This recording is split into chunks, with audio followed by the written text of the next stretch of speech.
The women's 400 at the USA Championships just got a whole lot more interesting with the entrance of Sydney McLaughlin-Levrone. Now, we weren't sure on what she was going to do, whether it was the 400 hurdles, because we've seen her dominate. She's the greatest of all time on that side already, Olympic champion, world record holder, all that. So she's now stepping into the 400 and actually giving herself a challenge. Now, not USA's, well, of course, we'll dive into it. I don't think this will be her challenge, but she's at least stepping into a realm of like something a little bit different and leading us closer to essentially the race that we've all been wanting to see. Sydney versus Paulino versus Nasser, which will hopefully come at the World Championships. But for USA's, Sydney, I actually think kind of complicates the rest of the field because that just takes a spot away. But I mean, like we just got to be honest. Like as I say, all due respect to everybody, but it's like Sydney and then the rest of the field. I mean, I don't know if you have a different opinion, but like I feel like this is about Well, what is Sydney gonna do in the front. well, I'm gonna get out in front of it because I put a video out where I discuss, Sydney's decision, and you did as well. But I want to clarify something because the comment sections like to talk, and I respect the discussion, but I want everybody to have all the facts on the board. Now, unless World Athletics and their website has been hacked and the stuff that it says is not true, let's assume that the results they have are real results. So let's go. Sydney is the American champion from 2023. Let's Yep. rewind. Correct me if I'm wrong. That's the same year where she did face off with Paulino and lose, right? Yes, at the Diamond And League in Paris. and see, that was a Diamond League in Paris, which is fine because that 48.74 was actually faster than what Paulino ran that entire season. She ran 48.76 in her World Championship final. Now, Yeah, to win that gold. Yep. if you believe that Sydney wasn't going to go faster than she did at the USA's running by herself with Paulino next to her. You're allowed to think that. I'm just not joining you. Now, let's move on. 2024, Paulino goes to the Diamond League final. And when she does, they don't let Sydney run with her. They tell her she got to run in her own special section. So she does it. And I watched the times for both races. Paulino went to Diamond League final, and Sydney ran even faster, running with, no disrespect, people who are nowhere near as competitive as those who earned their way into the Diamond League final. She just more or less ran a time trial faster than Paulino. Now, if both of those things are on the board, you can try and tell me that because Sydney is not the, American leader right now in the four, that she's not going to win the USA. It's like you could believe that if it makes you feel better. But I'm going to give you one more piece of information. At Prefontaine, the two women who are actually going to run the 400 against her, who are ahead of her on the leaderboards, lost to her. And it wasn't a race to the line where Sydney had to dip. So as a result, is there any real reason to believe that a woman who's undefeated in the 400 this year, with everything that I just said, is going to lose at the USA's? You tell me. Is there any real reason to think that? No, of course not. Like Sydney is not unless like we have to have a what is it? Usain Bolt 2011 false start situation. Like she's not losing this race. Like she essentially has almost in this 400 in the USA, she definitely has like almost a Noah Lyles aura where it's like Noah Lyles may not run the fastest time in whatever championship final, but he's gonna have some sort of control over the field where he's gonna get a gold medal. At least we've seen that in previous years in whatever time, and everyone else is just gonna kind of like follow behind. Now he's of course running much closer, but Sydney has that in this field where it's like she can go to Prefontaine and she's only running 49.4, but for whatever reason, she affects the rest of the field where Aaliyah Butler is a couple, she's back behind, despite her a week later going going out to run a faster time. But with Sydney in the field, it's like you're just not beating Sydney. Sydney is going to win this, and like she's going, in my opinion, she's going to get the American record. Like she's going to run faster than 48.7 because she now knows. I think she needs to use this race, this 400 at USA's to show, or at least to prove to herself and to the field that like I can compete with Paulino and Nasser because that's her ultimate goal. Like again, all due respect, she's not necessarily truly worried about USA's. She's worried about how can I get gold against the people who are actually in my realm in terms of time, in terms of competition, in terms of medals, all that stuff. That's what Sydney is thinking about right now. I mean, I agree entirely. But then if we put Sydney up here for a moment and Hmm. then move to everybody else, because let's just focus on the three spots. Yeah, you could go off of follow the chalk, the people with the fast times.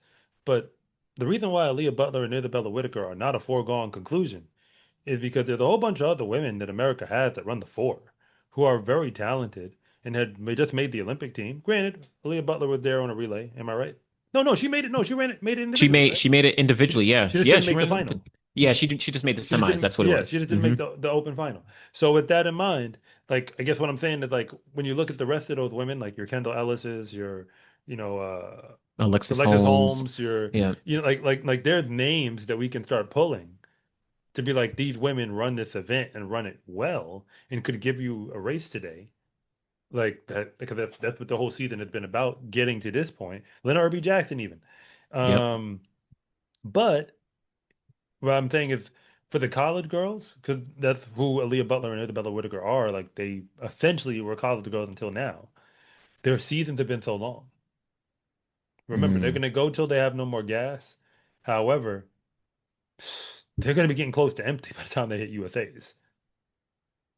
So as a yeah, result, I mean, it's because like I think that's the thing that could kind of mess it up. Where could people want to see like when you see Aaliyah Butler go 49.09, the feeling can be like, oh, but she could go 48, and I'm like, yeah, she could, but you got to understand, like she's already gone pretty hard. See, yeah, see, here's the difference. Sydney running 49.4 in a race that she wins is different because we've seen her go faster. And we know that this whole season, she made a decision on running the 400. Let that sink in. She's so yeah. talented, she can make a decision on running.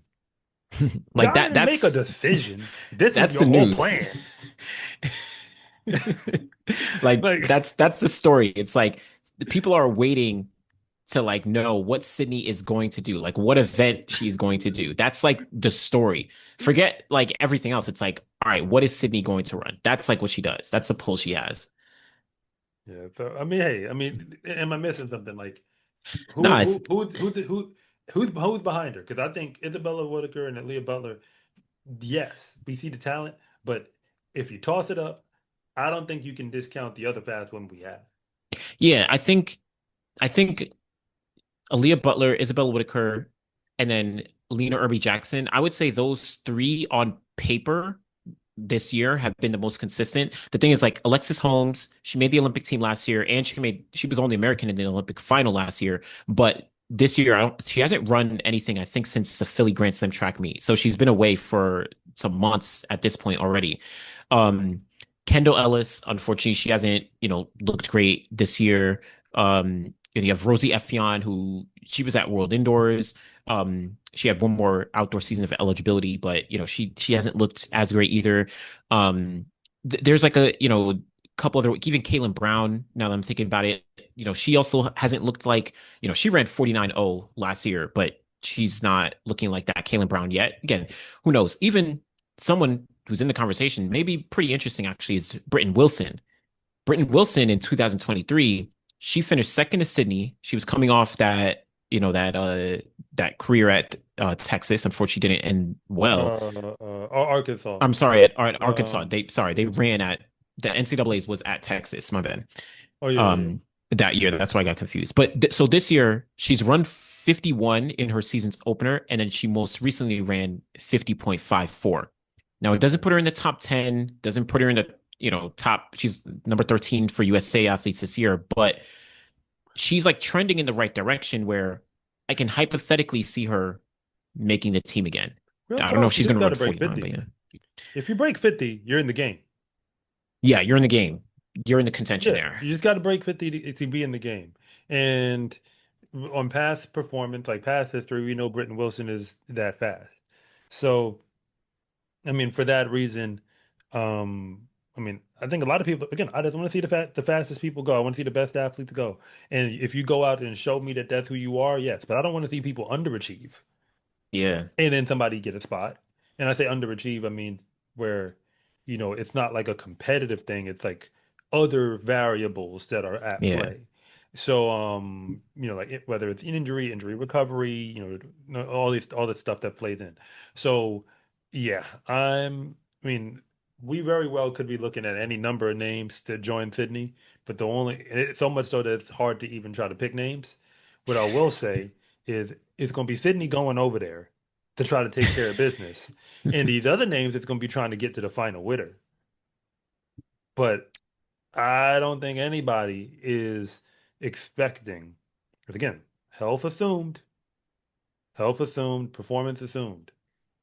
If you ain't ready to run with Paulino and Nasser on that stage on that day, I mean, then what are we doing? Yeah, yeah, yeah, yeah. You're just trying to be a finalist.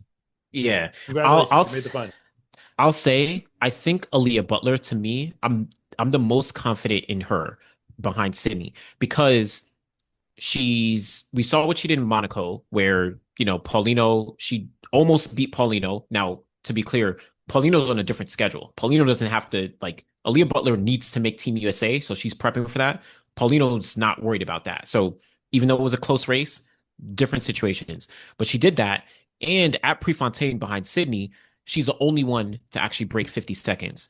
So I'm at least seeing some level of consistency where, at least as it comes to USA's, I feel the most confident in her ability to finish, top three here. Now, when we get to Worlds, whole different conversation.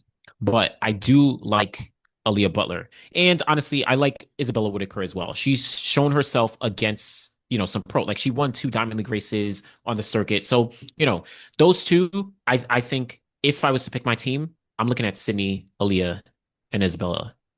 Oh yeah, no, You know, Isabella Whittaker at the game would make no mistake. I yeah, mean, like she's proven that time and time again, and this year she just, took it to another level. The only thing that's going to come up for those two women is still the length of the season. yeah, The amount of times they've had been asked to run fast and run competitively, and at some point you do run out of gas.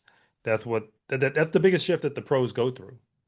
Like they hmm, go from being able to out talent the field and then have to run fast here and there, like really do it, to now, oh man, I got to give it here, I got to give it there, I got to give it there. yeah, And, when you try to do what we just said and add that part of the season on, you're asking a lot. So, I mean, again, at some point, normally you run out of gas. And this is the 400. This ain't the 100. You know what I mean? Like the 100 is just, can you keep your body healthy? And the 4, you can keep running sometimes, but you're not able to run like you. yeah, But yeah. but yeah, this is the moment we've all been waiting for. So for those who don't know, grab your popcorn because there will most certainly be a show. Sidney McLaughlin-Levrone is coming to the starting line, and it's not a foregone conclusion of how it's all going to go. Because remember, she broke her own world record at the Olympic trials accidentally, as far as I can tell. So she's going to try this time. hmm she's She's actually going to been, try. yeah, she wants to try. She wants to get that record. So we'll see though. We'll see what it's Sydney and then everyone else behind her. And that's the conversation. Two different conversations going on. My name is Anderson from the Final Leg. And I'm Coach Rob from SCA Track and Field. And thank you for watching this segment from the finish line. If you want to know what's really going on at the high school and college level, be sure to subscribe to Coach Rob Track and Field. And if you want more content on the best track and field athletes in the world, be sure to subscribe to the Final Leg.